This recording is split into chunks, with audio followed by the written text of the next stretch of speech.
I am an assistant teacher of Rangamatia High School. I have been teaching last 3 years in this school, and I am teaching class IX and X student, class 9 and 10 student.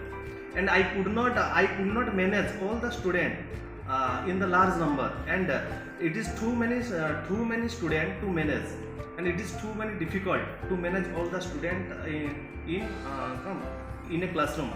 But if the ReadToMe software provide the lots of license, then the teaching is very suitable, and the translation tool software help the student to know the word meaning, and the pronunciation tool software help the student to pronounce the actual word, the correct word.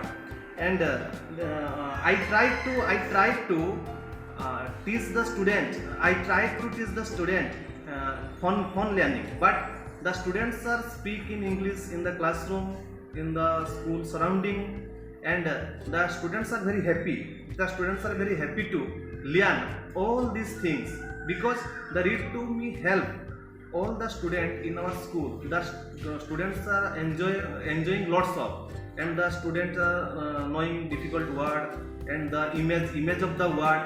And thanks to ReadToMe teams and take so many initiative towards the implementing of education